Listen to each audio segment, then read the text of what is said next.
Hola, ¿qué tal? Mi nombre es Omar Faid García Trujillo, pertenezco a la Universidad de Guanajuato, a la División de Ciencias de la Salud del Campus León. Soy estudiante de fase 2 del módulo de Medicina Interna de la licenciatura en Médico Cirujano. Hoy revisaremos el tema de cetoacidosis diabética. Como introducción, podemos decir que junto con la hipoglucemia, la cetoacidosis diabética y la descompensación hiperosmolar son las principales complicaciones agudas de la diabetes. Estas últimas dos representan un extremo en el espectro hiperglucémico. A manera de historia, podemos decir que los primeros reportes de un coma diabético vienen de aproximadamente los años de 1800. En 1857, la presencia de acetona fue identificada en la orina de los individuos que presentaban un coma diabético. 2 décadas después fue descrita la respiración de Kussmaul. Una década después, se reportó que la orina de la mayoría de los pacientes con coma diabético contenían grandes cantidades de beta-hidroxibutirato en adición al acetoacetato. La mortalidad asociada a la cetoacidosis diabética era mayor del 90% en la era preinsulina. El descubrimiento de la insulina data aproximadamente del año de 1921. En épocas actuales, sobre todo en países desarrollados, la mortalidad ha disminuido muchísimo, llegando a porcentajes menores al 1%. La primera guía de la Asociación Americana de Diabetes fue publicada en el 2001 y la primera edición de la guía del Reino Unido fue publicada en el 2011. Con todo lo anterior, podemos darnos cuenta de que no estamos hablando de algo relativamente nuevo. Respecto a la epidemiología, es la emergencia hiperglucémica aguda más común y la principal causa de morbimortalidad en niños con diabetes mellitus tipo 1. Ocurre principalmente en personas con diabetes mellitus no controlada y en adultos con diabetes mellitus tipo 2, pobremente controlada o bajo condiciones estresantes, como puede ser una enfermedad médica o quirúrgica aguda, y en adolescentes en diabetes mellitus tipo 2 de inicio reciente. Los adolescentes con diabetes mellitus tipo 2 también se presentan con cetoacidosis diabética, aunque con menos frecuencia que los niños con diabetes mellitus tipo 1. Entonces, a grandes rasgos podemos decir que en los adultos, 2/3 de los episodios de cetoacidosis diabética ocurren en personas diagnosticadas con diabetes mellitus tipo 1 y 1/3 en aquellos con diabetes mellitus tipo 2. Otro dato interesante es que ocurre como la primera presentación de diabetes mellitus en niños menores de 5 años y en personas que no tienen fácil acceso a la atención médica por razones económicas o sociales. De igual manera, la cetoacidosis diabética es una patología costosa de tratar y que está asociada a una alta utilización de los recursos de atención de la salud. Dentro de los factores de riesgo para adultos con diabetes mellitus conocida, podemos encontrar las infecciones, los síndromes coronarios agudos, problemas con la bomba de insulina o incumplimiento de la terapia con la misma, infarto agudo al miocardio, accidentes cerebrovasculares, pancreatitis, abuso de alcohol, embolia pulmonar, cirugía, gestación, endocrinopatías y traumatismos. En niños con esta misma condición, principalmente hay que pensar en la omisión de insulina en asociación con infecciones, sobre todo en infecciones gastrointestinales con vómitos y la incapacidad para mantenerse hidratado, así como episodios previos de cetoacidosis diabética, circunstancias familiares o sociales inestables, edad adolescente y acceso limitado a servicios médicos. Es importante hacer hincapié que en los niños la falta de reconocimiento inmediato de la diabetes mellitus tipo 1 de nueva aparición por parte de los proveedores de atención médica aumenta el riesgo de cetoacidosis diabética en el momento del diagnóstico. Entre los factores desencadenantes de una cetoacidosis diabética recurrente debemos de tener en cuenta el bajo nivel socioeconómico, la adolescencia, el sexo femenino, posiblemente debido a una mayor incidencia de omisión deliberada de insulina o problemas psicológicos, trastornos alimentarios y a la dismorfia corporal, así como a una hemoglobina glucosilada alta, episodios previos de la misma patología y antecedentes de problemas de salud mental. Dejando de lado las patologías y centrándonos específicamente en factores farmacológicos, sabemos que el principal es el mal manejo de la insulina o su omisión, pero también hay otros, como los inhibidores de la proteína 2 del transporte de sodio y glucosa, el consumo de cannabis y medicamentos que afecten el metabolismo de los carbohidratos, como lo son los corticosteroides, los agentes simpaticomiméticos, que son utilizados en descongestionantes nasales, y la pentamidina, que es un agente antimicrobiano utilizado con mayor frecuencia para tratar la infección por protozoarios o la neumonía. También hay que pensar en antipsicóticos atípicos y finalmente en aquellos pacientes que tienen tratamiento del cáncer con inhibidores del punto de control inmunitario, como los que bloquean el antígeno 4 de linfocitos T citotóxicos, CTLA4, o PD1 o su ligando PDL1, ya que estos últimos se han relacionado con la nueva diabetes mellitus tipo 1 autoinmune. La patogénesis de esta enfermedad podría parecer bastante compleja, pero veremos que todo está relacionado. Tanto en diabetes mellitus tipo 1 o tipo 2, la cetoacidosis diabética puede ocurrir cuando hay una deficiencia de insulina absoluta o relativa o en tiempos de alguna enfermedad aguda que se asocia con un aumento en la producción de las hormonas contrarreguladoras, principalmente cortisol, hormona de crecimiento, glucagón y catecolaminas. Estas alteraciones en los niveles hormonales y la posterior respuesta inflamatoria forman la base de los mecanismos fisiopatológicos involucrados en la cetoacidosis diabética. Los cambios en las concentraciones hormonales conducen a alteraciones en la producción y eliminación de glucosa, así como a un aumento de la lipólisis y la producción de cetonas en el cuerpo. La hiperglucemia se desarrolla por la deficiencia de insulina debido a 3 procesos: aumento de la gluconeogénesis, glucogenólisis acelerada y a la disminución de la utilización de glucosa por los tejidos periféricos. La reducción de la concentración de insulina junto con el aumento de las hormonas contrarreguladoras conduce a la activación de la lipasa sensible a las hormonas en el tejido adiposo.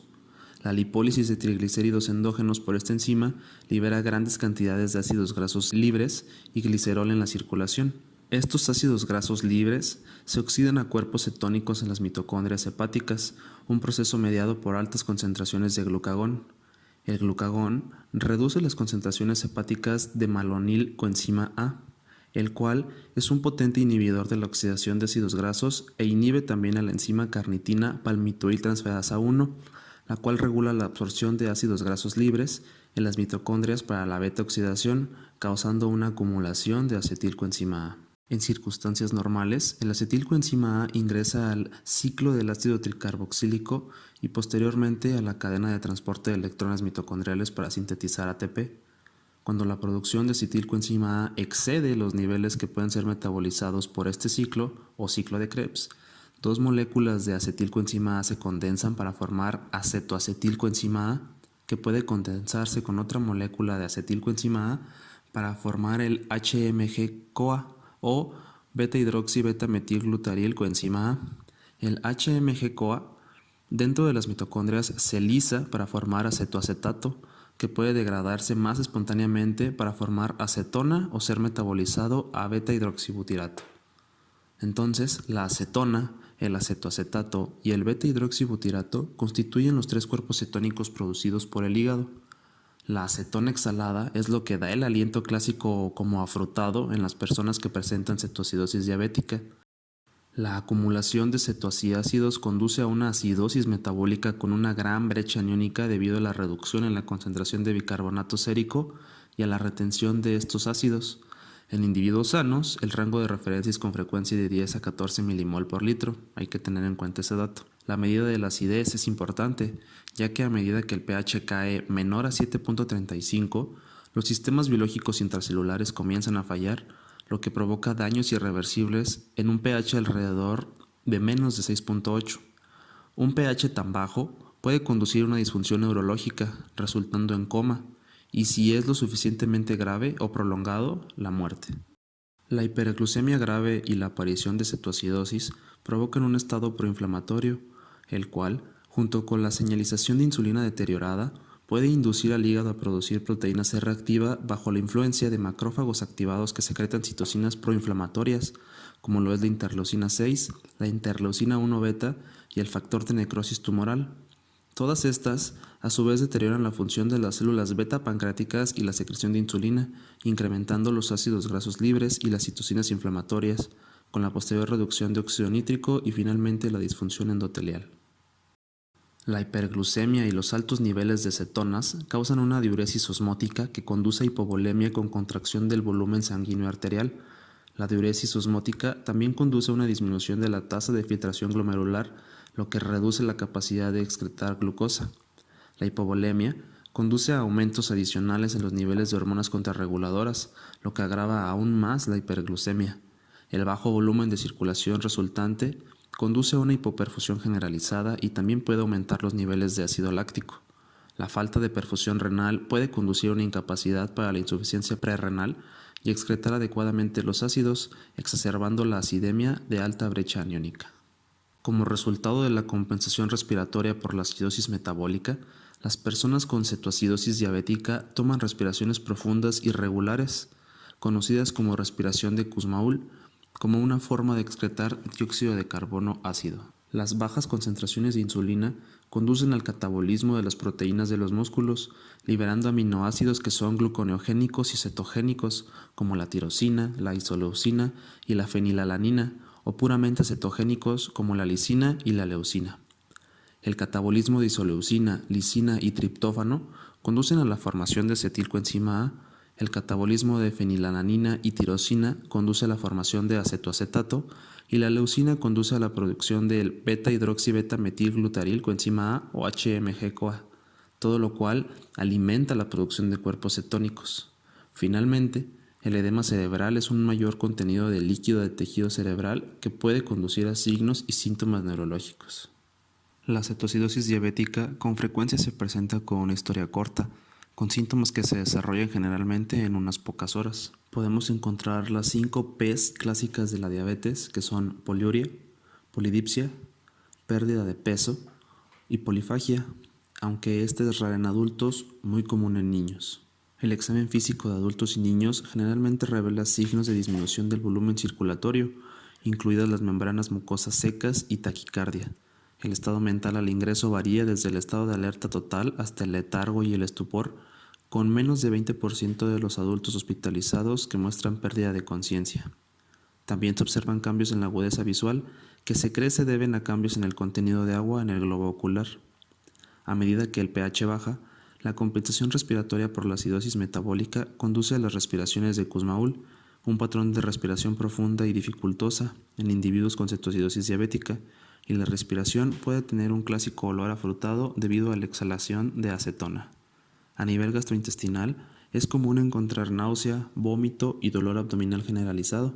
El dolor abdominal generalmente se resuelve durante las primeras 24 horas de tratamiento, y la falta de resolución de este dentro de este periodo de tiempo debería impulsar la búsqueda de otras causas. Aunque la causa de las molestias gastrointestinales no se ha aclarado por completo, el vaciamiento gástrico retrasado, el ilio, es decir, la falta de movimiento en los intestinos que conduce a un retraso en el tránsito, los trastornos electrolíticos y la acidosis metabólica han estado implicados. Además, la mayoría de los adultos y niños son normotérmicos o incluso hipotérmicos en el momento de presentación, incluso en presencia de infección. Finalmente, se puede observar hipotensión en adultos, pero rara vez está presente en niños. En las pruebas de laboratorio, se debe realizar una evaluación del estado hemodinámico y del nivel de conciencia. Asimismo, la medición de glucosa en sangre, cetonas en sangre u orina, electrolitos séricos, gases en sangre venosa y recuento sanguíneo completo. Además, debemos de buscar precipitantes de la cetoacidosis diabética, incluida la grabación de un electrocardiograma para excluir el síndrome coronario agudo y las anormalidades de repolarización. A veces, la amilasa y la lipasa se encuentran elevadas sin que exista pancreatitis, por lo que hay que guiarse por las pruebas de imagen abdominal. También pueden encontrarse elevadas las transaminasas y la CPK. También es frecuente encontrar una leucocitosis intensa con desviación a la izquierda debido a hipercortisolemia y al aumento de catecolaminas circulantes que no necesariamente indican infección. Pero, cuando encontramos una leucocitosis mayor a 25.000 por microlitro, esta sí es sugestiva de una infección subyacente. El diagnóstico de esta patología se basa en la tríada de hiperglucemia, cetosis y acidosis metabólica. Hay que tener en cuenta que de acuerdo a la bibliografía consultada son los criterios que vamos a utilizar para establecer nuestro diagnóstico, ya que de acuerdo a la institución que emita alguna guía o que tenga alguna clasificación para la cetoacidosis diabética, se pueden tomar unos u otros criterios. Sin embargo, a grandes rasgos podríamos decir que los criterios que vienen en todas las guías son glucemia mayor a 200 o 250 miligramos por decilitro, cuerpos cetónicos positivos en orina o suero, acidosis metabólica, es decir, un pH menor o igual a 7.3, un anion gap elevado mayor o igual a 10 y una disminución del bicarbonato plasmático con valores menores o iguales a 18 miliequivalentes por litro. Los diagnósticos diferenciales a considerar son varios, pero aquí abordaremos los tres más comunes. En el síndrome hiperglucémico hiperosmolar, el mecanismo fisiopatológico básico, al igual que en la cetoacidosis diabética, es una respuesta insuficiente de acción de la insulina, en este caso por resistencia insulínica, que es incapaz de contrarrestar el aumento de hormonas contrarreguladoras. La principal diferencia es que en el caso del síndrome hiperglucémico hiperosmolar, la secreción residual de insulina es capaz de minimizar o impedir la cetosis, pero no de impedir la hiperglucemia. Es por eso que si nos vamos a valores de laboratorio tendremos una glucemia mayor a 600 miligramos por decilitro, cuerpos cetónicos en orina o suero negativos o levemente positivos, un pH mayor a 7.3 y un bicarbonato plasmático mayor a 18 miliequivalentes por litro. En cambio, la cetoacidosis alcohólica se da por un abuso crónico de alcohol. En la glucemia, la mayoría de los casos son menores a 150 miligramos por decilitro, llegando a incrementarse en algunos cuantos, pero siempre siendo menores de 300 miligramos por decilitro. En esta patología, los cuerpos cetónicos totales son mucho más altos que en la cetoacidosis diabética, con una proporción de beta-hidroxibutirato para acetoacetato de 7:1, la cual suele ser de 3:1 en la cetoacidosis diabética. Asimismo, podemos encontrar un pH menor o igual a 7.3 y un bicarbonato plasmático mayor a 18 miliequivalentes por litro. La cetosis por inanición ocurre cuando una persona tiene una ingesta reducida de calorías prolongada de menos de 500 kilocalorías por día. Hay que recordar que con poca o ninguna ingesta de carbohidratos, la secreción de insulina disminuye, lo que lleva a la lipólisis y a la cetogénesis. Dentro de los valores de laboratorio es común encontrar una glucemia menor a los 200 miligramos por decilitro y cuerpos cetónicos elevados, ya que en individuos sanos o con obesidad sin diabetes mellitus que mueren de hambre, las concentraciones de beta-hidroxibutirato pueden alcanzar desde 5 a 6 milimoles por litro después de varios días de inanición absoluta, con una ingesta calórica muy pequeña o nula, o de 4 a 5 milimoles por litro después de 10 días de hambre. A modo de comparación, en un individuo sano y sin hambre, las concentraciones de beta-hidroxibutirato deben ser menores a 0.3 milimoles por litro. Como resultado de la compensación renal, es improbable que la cetosis inducida por el hambre presente una concentración de bicarbonato sérico menor a 18 milimoles por litro. Entonces, en estas dos últimas patologías, además de los valores de laboratorio, debemos basarnos mucho en la historia clínica y en el interrogatorio de nuestro paciente. La estrategia de tratamiento incluye la corrección de déficit de líquidos, terapia con insulina, reposición de potasio y corrección del factor precipitante. De igual manera, el tratamiento dependerá de la bibliografía que consultes. Sin embargo, a continuación te presentaré el protocolo de manejo en pacientes adultos con cetoacidosis diabética. Después de la historia clínica y el examen físico, obtenga glucosa capilar y cetonas en suero u orina, esto para confirmar la hiperglicemia y la cetonemia o cetonuria. Comience con fluidos intravenosos con 1 litro de cloruro de sodio al 0.9% durante 1 hora y extraiga gases en sangre arterial, complete el conteo sanguíneo con diferencial, análisis de orina, glucosa sérica, BUN, electrolitos, perfil químico y niveles de creatinina. Obtenga electrocardiograma, radiografía de tórax y muestras para cultivos bacterianos según sea necesario. Siguiendo con el manejo de fluidos intravenosos, hay que determinar el estatus de volumen. Si hay una hipovolemia severa, hay que administrar cloruro de sodio al 0.9%, 1 litro por hora. Si hay una hipovolemia media, hay que evaluar el sodio sérico corregido. Después de esto, tenemos que determinar el estado de hidratación. Cuando el sodio sérico está alto o normal, tendremos que administrar cloruro de sodio al 0.45% de 250 a 500 mililitros por hora, dependiendo del estado del volumen. Si el sodio sérico es bajo, hay que administrar cloruro de sodio al 0.9%, 250 a 500 mililitros por hora, dependiendo del estado del volumen. Después de haber realizado estos dos pasos y los niveles de glucosa alcancen los 200 miligramos por decilitro, hay que cambiar la dextrosa al 5% con cloruro de sodio al 0.45% a 150 a 250 mililitros por hora. Después de esto hay que revisar los electrolitos, BUN, pH venoso, creatinina y glucosa cada 2 horas a 4 horas hasta que el paciente esté estable. Si hay choque cardiogénico, se necesitará monitorización hemodinámica. Referente al potasio, primero tenemos que establecer una adecuada función renal con un gasto urinario aproximadamente de 50 mililitros por hora. Si el potasio sérico es menor de 3.3 equivalentes por litro, tenemos que mantener la insulina y dar de 20 a 40 equivalentes de potasio por hora hasta que el potasio sea mayor a los 3.3 equivalentes por litro. Si el potasio sérico es de 3.3 a 5.3 equivalentes por litro, hay que dar de 20 a 30 equivalentes de potasio en cada litro de fluido intravenoso para mantener el potasio sérico entre 4 y 5 equivalentes por litro. Si el potasio sérico es mayor a 5.3 equivalentes por litro, no hay que dar potasio, pero hay que checar sus niveles séricos cada 2 horas. Respecto al manejo de insulina, tenemos que ver si tenemos una ruta intravenosa o una subcutánea. Si tenemos la primera, debemos administrar insulina regular 0.1 unidades por kilogramo como bolo intravenoso, seguido de 0.1 unidades por kilogramo por hora de manera intravenosa de una infusión continua de insulina. De manera subcutánea, tenemos que administrar insulina de rápida acción, 0.3 unidades por kilogramo, seguida de 0.2 unidades por kilogramo una hora después. Seguimos con el manejo de insulina de rápida acción, 0.2 unidades por kilogramo de manera subcutánea, pero ahora cada 2 horas. Habiendo llegado a este punto, ya sea por la ruta intravenosa o subcutánea, tenemos que revisar los niveles de glucosa sérica. Si estos no han disminuido de 50 a 70 miligramos por decilitro en la primera hora, tendremos que administrar un doble bolo de insulina por la ruta escogida. Cuando la glucosa sérica alcance los niveles de 200 miligramos por litro, hay que reducir la infusión de insulina regular de 0.02 a 0.05 unidades por kilogramo por hora de manera intravenosa o dar insulina de rápida acción a dosis de 0.1 unidades por kilogramo subcutáneos cada 2 horas.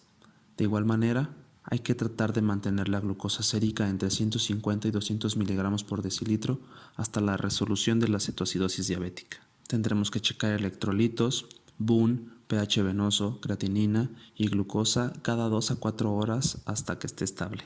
Después de la resolución de la cetoacidosis y cuando el paciente sea apto para comer, hay que iniciar un régimen de insulina subcutánea multidosis. La infusión continua intravenosa de insulina por 2 a 4 horas después de insulina subcutánea comenzará a asegurar niveles adecuados de insulina en plasma. En pacientes que nunca habían usado insulina, hay que empezar con dosis de 0.5 a 0.8 unidades por kilogramo de peso por día y ajustar las dosis según se necesiten. De igual manera, hay que buscar los factores o las causas precipitantes del evento. Como último punto, tenemos que evaluar la necesidad de usar bicarbonato. Si nuestro paciente tiene un pH menor a 6.9, tendremos que diluir bicarbonato de sodio 100 milimoles en 400 mililitros de agua con 20 equivalentes de cloruro de potasio. Hay que infundir sobre 2 horas. Después de esto, tendremos que repetir la administración del bicarbonato de sodio cada 2 horas hasta que el pH sea mayor a 7. Hay que monitorear el potasio sérico cada 2 horas. Por otro lado, si nuestro paciente tiene un pH mayor o igual a 6.9, no será necesario administrar bicarbonato. Los criterios de resolución varían según la fuente consultada. En algunas, una concentración de glucosa en sangre menor a 200 miligramos por decilitro con bicarbonato sérico de 18 milimoles por litro, pH mayor a 7.3 y anion gap igual a 14 son suficientes para poder decir que nuestra patología ha sido resuelta. Sin embargo, por ejemplo, para la ADA se necesita una concentración de glucosa en sangre menor a 200 miligramos por decilitro más cualquiera de los siguientes: bicarbonato mayor o igual a 15, pH mayor a 7.3 y anion gap menor o igual a 12. Las guías del Reino Unido necesitan un pH mayor a 7.3 y una concentración de cetonas en sangre menor a 0.6 milimoles por litro. El bicarbonato no es recomendado porque la acidosis hiperclorémica está asociada con grandes volúmenes de solución de cloruro de sodio al 0.9%. Para prevenir estos desagradables eventos, es necesaria la educación del paciente. En individuos con diabetes mellitus tipo 1, la insulina nunca debe ser detenida. Las concentraciones de glucosa en sangre deben medirse con frecuencia y las de cetonas en sangre o orina al menos 2 veces al día. Si las cetonas son detectadas, se deben administrar dosis aumentadas de insulina. También es muy importante mantener una buena hidratación.